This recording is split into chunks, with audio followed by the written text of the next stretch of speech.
genuinely don't know how to start this video. It's very weird to speak to yourself. I don't know if I've quite adjusted to that yet. So I've decided just to acknowledge how awkward it is to start the video.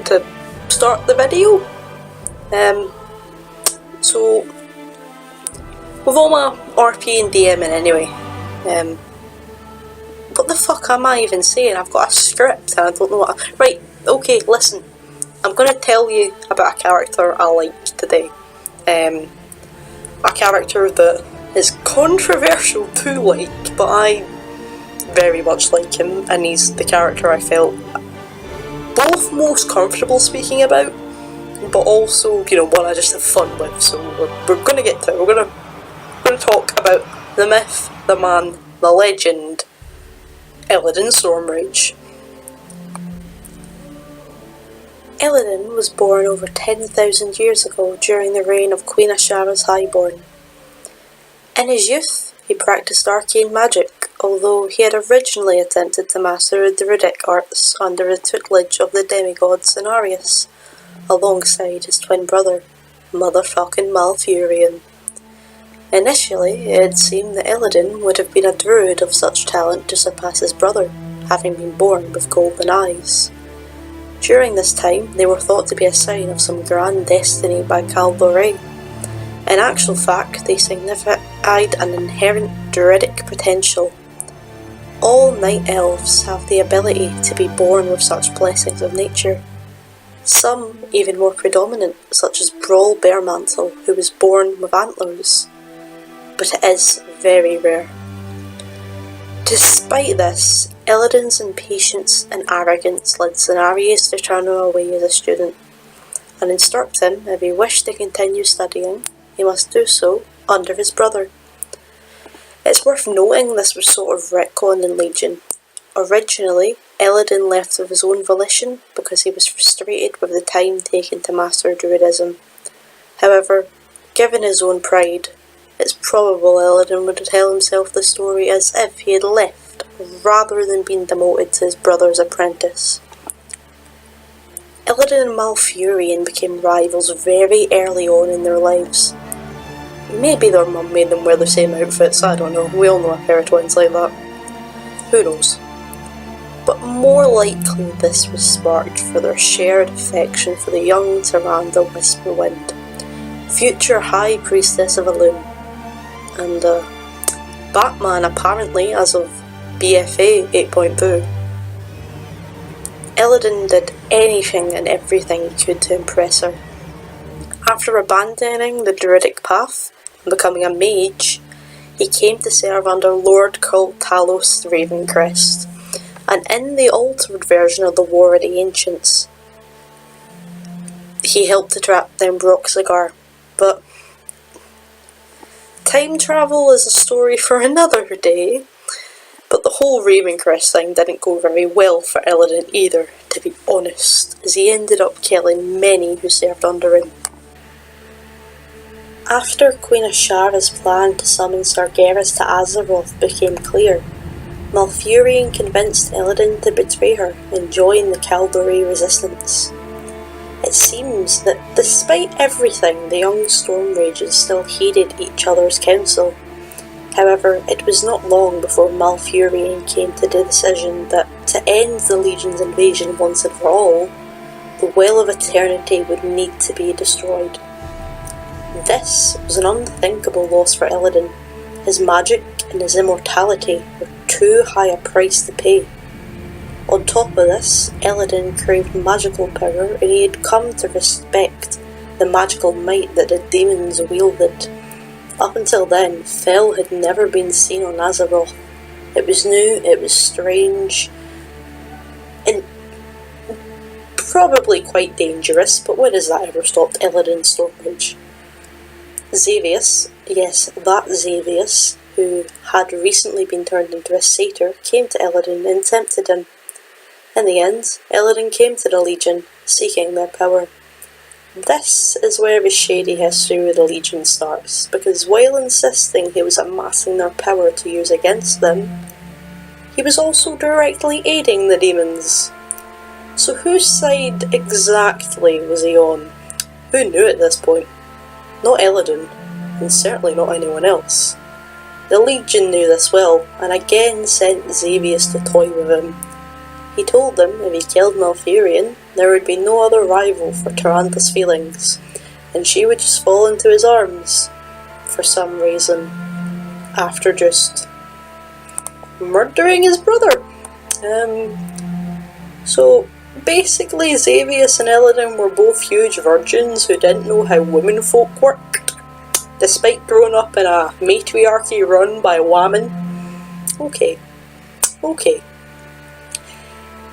Anyway, after seeing Tyrande in his brother's arms, he shattered the last of his ties to the Resistance.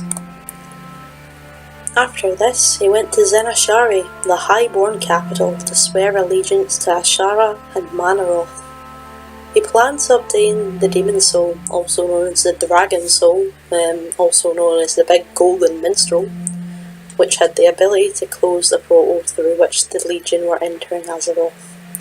Whether he genuinely intended to close the portal on his own, Rambo style, or just hand it over as a gift to Sargeras is anyone's guess, really.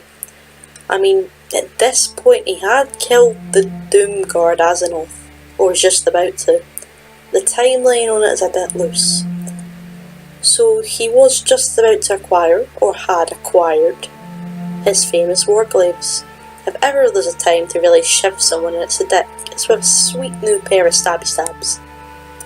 Sargeras himself became aware of this plan, and he, for one, was convinced it was meant for him, and since even Kil'jaeden can read minds, we can make a guess at this point Illidan truly meant to give it to the Legion. It wasn't until much later, almost 10,000 years later, Illidan was shown to be able to shield some of his thoughts, and even then, it was extremely taxing for him. As a reward, the Dark Titan burned out Illidan's eyes, replacing them with what we now know today as spectral sight.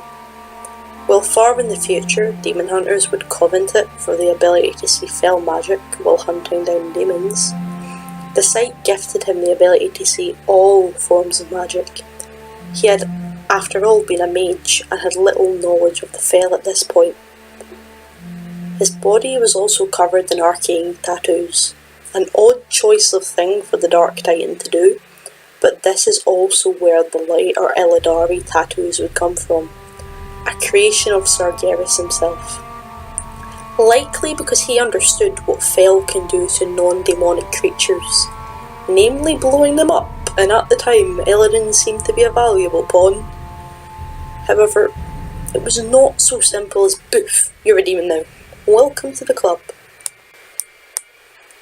Illidan's mind was tortured with the visions of the Legion and the countless worlds they had conquered, the infinite amount of lives they had taken, and the seeming fate of all creation to be utterly destroyed. Once the Legion got a hold of the Demon Soul, they began to open a portal above the Well of Eternity, through which Sargeras could enter. Illidan at this point seemed to have a change of heart, perhaps due to the visions he had suffered, and returned to the Calvary Resistance, where he was heralded as the Betrayer. However, the Resistance did manage to close the portal and emerge victorious. It was not without cost, however. The well would explode and sundered the world. The once huge supercontinent of Kalimdor was split into several smaller ones, and this would be the first cataclysm of Azeroth. Yet, it was not all bad for Illidan. Just before this happened, he had sneakily obtained several vials of water from the Well of Eternity. Emptying 3 of these vials into a lake in Hyjal, the second Well of Eternity was created. Malfurion was so disgusted by this, he had Illidan imprisoned under Hyjal before planting a big world tree on top of the lake. That tree would be Nordrassil, and it would be blessed by the dragonflights. This is why the Calvary still had their immortality and many other blessings after the first well was destroyed. For 10,000 years, Illidan was left in prison, in a cell only large enough to walk 8 steps across. Even after being released, he would keep this habit of pacing 8 foot by 8 foot. His only company were his warden guards, and occasionally his brother, who would come to try sway him from his path.